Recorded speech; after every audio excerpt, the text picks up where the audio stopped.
और छत्तीसगढ़ के स्वास्थ्य मंत्री टीएस सिंहदेव जो कि मणिपुर में इस वक्त मौजूद हैं, वो हमारे साथ सीधे जुड़ गए। सीधा उनका रुख करते हैं। टीएस सिंहदेव जी, बहुत बहुत स्वागत है सर न्यूज़ 24 मध्य प्रदेश छत्तीसगढ़ पर। सबसे पहले आपसे ये समझना चाहूंगा कि आपके नजरिए से आज का जो बजट है वो कैसा रहा? 1,04,000 करोड़ के शुद्ध व्यय का बजट प्रस्तुत हुआ है जी।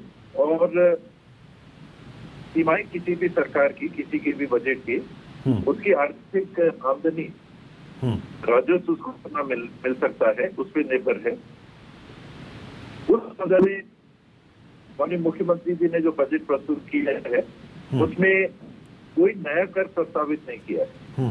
नया कर प्रस्तावित न करते हुए केंद्र सरकार से जो हमको हिस्से के रूप में राजस्व प्राप्त होने की संभावना रहती है उसमें मात्र 1% की बढ़ोतरी है, जबकि राज्य ने अपने स्रोतों प्राप्त वाली आमदनी में 27% की बढ़ोतरी का प्रस्ताव रखा है। The person you are speaking with, please stay on the line.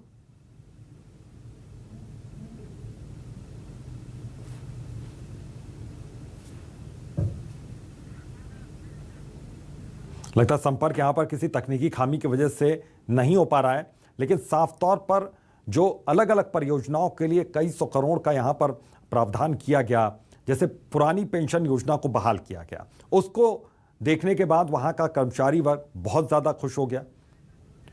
और एक बार फिर से रुख करते हैं, टीएस सिंहदेव हमारे साथ जुड़ गए। तो बेहद अहम और ख़ास जो बिंदु रहे उस पर बिंदुवार सिलसिलेवार तरीके से हम बातचीत भी कर रहे हैं। लगातार हमारे साथ सूबे के स्वास्थ्य मंत्री भी जुड़े हुए हैं और उनसे भी हम समझने की कोशिश कर रहे हैं कि क्या महत्वपूर्ण बिंदु हैं इस बजट में जो खास इसे बनाते हैं, क्योंकि सभी वर्गों का इसमें खास ख्याल रखा गया, चाहे किसानों की बात हो, चाहे छात्रों की बात हो या फिर कर्मचारी वर्ग की बात हो, ये सब कुछ रहा। और सबसे देखिए आज जो आकर्षण का विषय रहा बजट से ज़्यादा, वो ब्रीफकेस जो लेकर पहुंचे थे मुख्यमंत्री भूपेश बघेल सदन में बजट को पेश करने के लिए, वो गोबर से तैयार किया गया था। और देखिए बजट की बड़ी बातें, जो छत्तीसगढ़ बजट की बड़ी बातें वो हम आपको बता रहे हैं। 6 नई तहसीलों का ऐलान किया गया। महात्मा गांधी ग्रामीण औद्योगिक पार्क के रूप में गौठानों का विकास किया जाएगा। ग्रामीण औद्योगिक पार्क के लिए 600 करोड़ का प्रावधान यहां पर किया जाएगा। एक बार फिर से रुक करते हैं स्वास्थ्य मंत्री का जो हमारे साथ जुड़ गए हैं। टीएस सिंहदेव जी, कुछ तकनीकी खामी की वजह से आपकी बात पूरी नहीं हो पाई थी। सर अपनी बात एक बार फिर से शुरू कीजिए। मैं इसी बात को कह रहा था हाँ कि हमारा राजस्व जो है किसी भी बजट का राजस्व निर्धारित करता है कि हम खर्चे क्या करेंगे। हाँ 1,04,000 करोड़ रुपए का व्यय हमने सुनिश्चित किया है और इसमें भी पहली बार कई बजटों के बाद हमने राजस्व व्यय में 720 करोड़, मेरे ख्याल से 720 से 760 करोड़ रुपए के बचत का हमने बजट प्रस्तुत किया है। तो ये विशेष उल्लेखनीय बजट के प्रावधानों में ये मान के चलना चाहिए, वरना हम ये दिखा सकते हैं कि हम इसमें भी खर्चा कर देंगे, इसमें भी खर्चा कर देंगे। हाँ। और आपके पास आमदनी का जरिया रहेगा नहीं। तो ये वास्तविक हमारी जो आय के स्रोत हैं उसके आधार पे बना हुआ बजट। विपक्ष है, उनका काम है कमियों को निकालना, सुझाव भी देना अगर सकारात्मक सुझाव उनके पास है।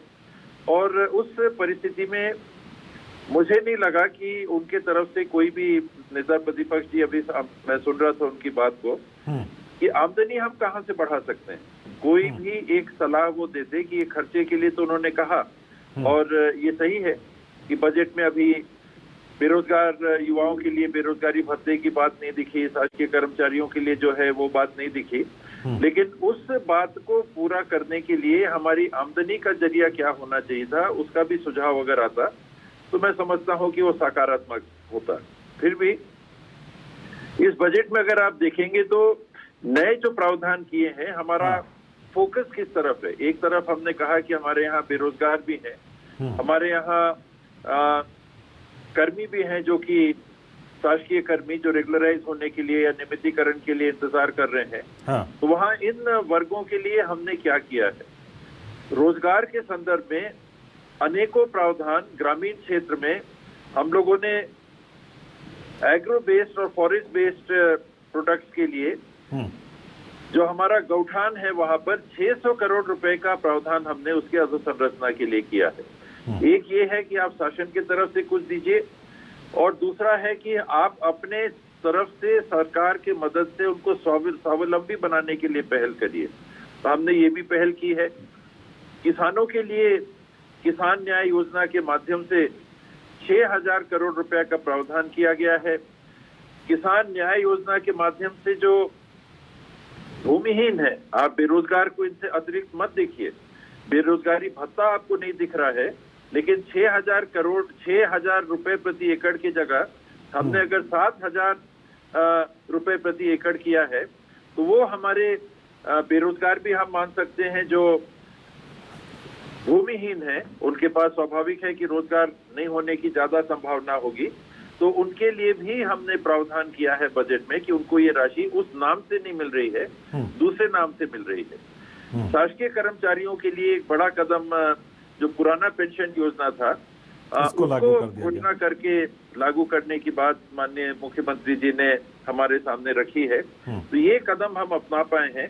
जो कदम नहीं अपनाए हैं अभी तक वो आने वाले दिनों के लिए हमको जरूर इंतजार करना पड़ेगा। मुझे सर, स्वास्थ्य महकमे के लिहाज से अगर हम बात करें तो कितना महत्वपूर्ण ये बजट हो जाता है आज का? स्वास्थ्य के क्षेत्र में 700 करोड़ रुपए की बढ़ोतरी हुई है। हम लोग कैबिनेट में जब थे उस समय मैंने देखा था मेडिकल एजुकेशन में ज्यादा बढ़ोतरी नहीं दिख रही है, लेकिन फिर भी अगर आप देखेंगे तो जो मांग एक चल रही थी हमारा ACI एडवांस कार्डियक इंस्टीट्यूट जो रायपुर मेडिकल कॉलेज में चलता है, उसके लिए 140 से 160 पदों की जो बहुत दिनों से मांग लंबित चल रही थी, पदों के सृजन की व्यवस्था आपको बजट में दिखेगी। अंबिकापुर और कांकेर में उपकरण खरीदने के लिए राशि का प्रावधान इसमें किया गया है, वो आपको दिख रहा है। कितने हमने नए भर्ती किए हैं उसका आंकड़ा प्रस्तुत हुआ है। शेष नए भर्तियां होंगी, वो 7,700 करोड़ रुपया जो अतिरिक्त राशि इसमें आई है उसके माध्यम से प्रावधानित किया है। दवाइयां हम खरीद के सस्ती से सस्ती और निशुल्क हम उपलब्ध करा सके CGMSE के माध्यम से, उसका भी प्रावधान किया गया है। शहरी क्षेत्रों में मोबाइल मेडिकल यूनिट के माध्यम से जो स्वास्थ्य की सुविधा दी जा रही है वो सीधे स्वास्थ्य के बजट में नहीं दिखता है। वो अर्बन डेवलपमेंट डिपार्टमेंट के बजट में फिलहाल दिख रहा है, काम स्वास्थ्य का ही है।